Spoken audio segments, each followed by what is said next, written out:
Hi ಸ್ನೇಹಿತರೆ, welcome to our channel Mithun Raj ಅಡುಗೆ ಮನೆ. ಇವತ್ತಿನ ವಿಡಿಯೋದಲ್ಲಿ ಸ್ಪೆಷಲಾಗಿ ನಾನು ರಾಗಿ ರೊಟ್ಟಿ ಮಾಡಿ ತೋರಿಸ್ತಾ ಇದ್ದೀನಿ. ತುಂಬಾ ಹೆಲ್ದಿ ಅಂತ ಹೇಳ್ಬೋದು. ಮಕ್ಕಳು ರಾಗಿ ರೊಟ್ಟಿ ತಿನ್ನಲ್ಲ ಅನ್ನೋ ಟೈಮಲ್ಲಿ ಈ ಥರ ಮಸಾಲ ರಾಗಿ ರೊಟ್ಟಿ ಮಾಡಿಕೊಡಿ, ತುಂಬ ಇಷ್ಟಪಟ್ಟು ತಿಂತಾರೆ. ಈವನ್ ಬ್ರೇಕ್ಫಾಸ್ಟು, ಲಂಚು, ಡಿನ್ನರ್ ಎಲ್ಲದಕ್ಕೂ ಸೂಪರ್ ಅಂತ ಹೇಳ್ಬೋದು. ಮೊದಲನೇದಾಗಿ ನಾನು ಈ ಥರ ಕಡಾಯಲ್ಲಿ ಅಥವಾ ಒಂದು ಪಾನಲ್ಲಿ 1 ಕಪ್ಪಷ್ಟು ರಾಗಿ ಹಿಟ್ಟು ತೊಗೊಂಡಿದ್ದೀನಿ. ಇದನ್ನು 3 ರಿಂದ 4 ನಿಮಿಷ ಲೋ ಫ್ಲೇಮ್ ಅಥವಾ ಮೀಡಿಯಂ ಫ್ಲೇಮಲ್ಲಿ ಈ ಥರ ನೀಟಾಗಿ ಫ್ರೈ ಮಾಡ್ಕೋಬೇಕು. ನೆನಪಿರಲಿ, ಹೈ ಫ್ಲೇಮಲ್ಲಿ ಇಟ್ಕೋಬಾರ್ದು, ಇಲ್ಲಾಂದರೆ ಒತ್ತೋಗ್ಬಿಡುತ್ತೆ, ಒತ್ತೋ ಸ್ಮೆಲ್ ಕೂಡ ಬರುತ್ತೆ. ಅದಕ್ಕೋಸ್ಕರ ಲೋ ಫ್ಲೇಮ್ ಅಥವಾ ಮೀಡಿಯಂ ಫ್ಲೇಮಲ್ಲಿ ಇಟ್ಕೊಂಡು 3 ರಿಂದ 4 ನಿಮಿಷ ಈ ಥರ ಸಣ್ಣ ಉರಿಯಲ್ಲೇ ಫ್ರೈ ಮಾಡಿಕೊಂಡ್ರೆ ಚೆನ್ನಾಗಿರುತ್ತೆ. ನೋಡಿದ್ರೆ ಇದು ಆಲ್ಮೋಸ್ಟ್ ಆಗಿದೆ. ಇವಾಗ ಒಂದು ಮಿಕ್ಸಿಂಗ್ ಬೌಲಲ್ಲಿ ತೊಗೊತೀನಿ ಅದನ್ನು. ನೆಕ್ಸ್ಟ್ ಅದೇ ಪಾನಲ್ಲಿ 2 ಸ್ಪೂನಷ್ಟು ಎಣ್ಣೆ ಹಾಕ್ತಾಯಿದ್ದೀನಿ. ಅರ್ಧ ಸ್ಪೂನಷ್ಟು ಜೀರಿಗೆ ಹಾಕ್ತಿದ್ದೀನಿ. ನೆಕ್ಸ್ಟ್ ಅರ್ಧ ಸ್ಪೂನಷ್ಟು ಸಾಸಿವೆ ಹಾಕ್ತಿದ್ದೀನಿ. ಒಂದು 4 ರಿಂದ 5 ಸಣ್ಣಗೆ ಹಚ್ಕೊಂಡಿರುವ ಮೆಣಸಿನ್ಕಾಯಿ ಕೂಡ ಹಾಕ್ತಿದ್ದೀನಿ. ಇವೆಲ್ಲ ಹಾಕಿದ ಮೇಲೆ ಸ್ವಲ್ಪ ಕೈ ಆಡಿಸ್ಕೊತೀನಿ. ಈಗ ಇದಕ್ಕೆ ಸ್ವಲ್ಪ ಕರಿಬೇವು ಹಾಕ್ತೀನಿ. ಈಗ ನೆಕ್ಸ್ಟ್ ಒಂದು ಮೀಡಿಯಮ್ ಈರುಳ್ಳಿನ ಈ ಥರ ಸಣ್ಣದಾಗಿ ಕಟ್ ಮಾಡಿಕೊಂಡು ಹಾಕ್ತಿದ್ದೀನಿ. ಈ ಥರ ಸಣ್ಣ ಕಟ್ ಮಾಡ್ಕೊಳೋದ್ರಿಂದ ನಾವು ರಾಗಿ ರೊಟ್ಟಿ ತಟ್ಟಬೇಕಾದ್ರೆ ಚೆನ್ನಾಗಿರುತ್ತೆ. ದೊಡ್ಡ ದೊಡ್ಡ ಕಟ್ ಮಾಡ್ಕೊಂಬಿಟ್ರೆ ಸೈಡಲ್ಲಿ ಹೋಗೋದು ಆ ಥರ ಆಗುತ್ತೆ. ಅದಕ್ಕೋಸ್ಕರ ಸಣ್ಣದಾಗಿ ಕಟ್ ಮಾಡ್ಕೊಳ್ಳಿ. ಒಂದು 70% ಕುಕ್ ಆದರೆ ಸಾಕು. ನೆಕ್ಸ್ಟ್ ಒಂದು 2 ಸ್ಪೂನಷ್ಟು ತುರಿದಿರುವಂಥ ಕ್ಯಾರೆಟ್ ಹಾಕ್ತಿದ್ದೀನಿ. ರುಚಿಗೆ ತಕ್ಕಷ್ಟು ಉಪ್ಪು ಕೂಡ ಇಲ್ಲೇ ಹಾಕ್ಕೊಂಡ್ಬಿಡ್ತೀನಿ. ನೋಡ್ಕೊಂಡು ಹಾಕ್ಕೊಳ್ಳಿ, ಒಂದು ವೇಳೆ ಕಡಿಮೆ ಬಿದ್ದರೆ ಲಾಸ್ಟಲ್ಲಿ ಹಾಕ್ಕೊಳ್ಳೋಣಂತೆ.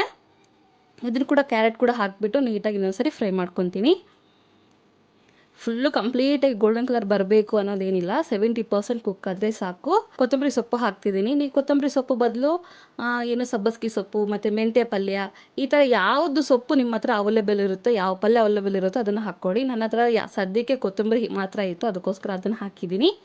ಕೊತ್ತಂಬರಿ ಹಾಕಿದ ಮೇಲೆ ಸ್ವಲ್ಪ ನೀಟಾಗಿ ಒಂದು 1 ನಿಮಿಷ 2 ನಿಮಿಷ ಕೈ ಆಡಿಸ್ಬಿಟ್ಟು ಆಫ್ ಮಾಡಿಬಿಡ್ತೀನಿ. ನೋಡಿದ್ರೆ ಆಫ್ ಮಾಡ್ತಿದ್ದೀನಿ. ಆಲ್ರೆಡಿ ರಾಗಿ ಹಿಟ್ಟು ತೊಗೊಂಡಿವಲ್ಲ, ಆ ಒಂದು ಬೌಲಿಗೆ ಮತ್ತೆ ಹಾಕ್ಕೊತೀನಿ. ಇದನ್ನು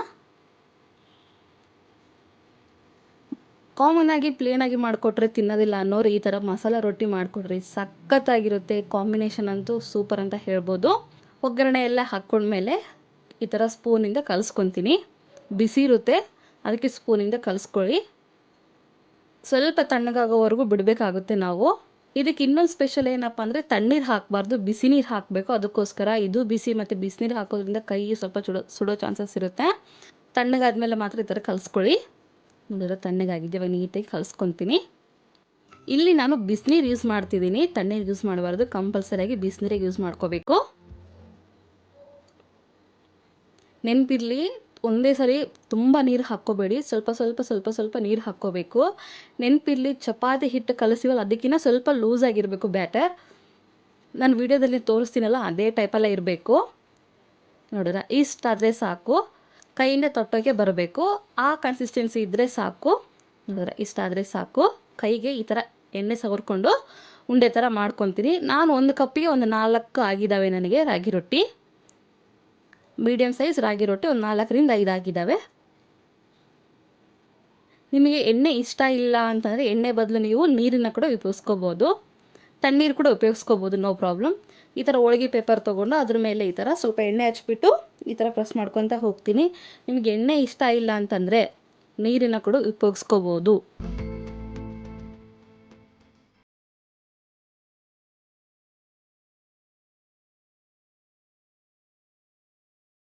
ಈ ಥರ ಎಡ್ಜಸ್ ಎಲ್ಲ ನೀಟಾಗಿ ಮಾಡಿಕೊಂಡು ರೌಂಡ್ ಶೇಪಲ್ಲೇ ಮಾಡ್ಕೊತೀನಿ.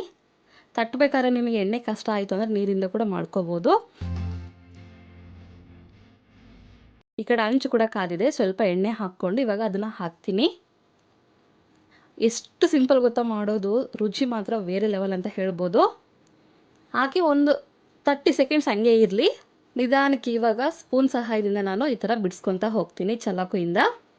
ನೋಡಿದ್ರೆ ಸ್ವಲ್ಪ ಸ್ಟಾರ್ಟಿಂಗ್ ಬಿಡಿಸ್ಬಿಟ್ರೆ ಆಟೋಮೆಟಿಕ್ಕಾಗಿ ಆರಾಮಾಗೆ ಬಂದ್ಬಿಡುತ್ತೆ. ನೀವು ಬಟರ್ ಪೇಪರ್ ಮೇಲೆ ಮಾಡ್ಬೋದು, ಇಲ್ಲ ಆಯಿಲ್ ಕವರ್ ಮೇಲೆ ಮಾಡ್ಬೋದು, ಇಲ್ಲ ಬಟ್ಟೆ ಮೇಲೆ ಮಾಡ್ಬೋದು. ಬಟ್ಟೆ ಮೇಲೆ ಮಾಡೋದಾದರೆ ನೀರಿನಿಂದ ಮಾಡಿ ಚೆನ್ನಾಗಿರುತ್ತೆ. ಒಂದು ಕಡೆ ಬೇಯಿಸ್ಕೊಂಡ ನಂತರ ಇನ್ನೊಂದು ಕಡೆ ಬೇಯಿಸ್ಕೊತೀನಿ.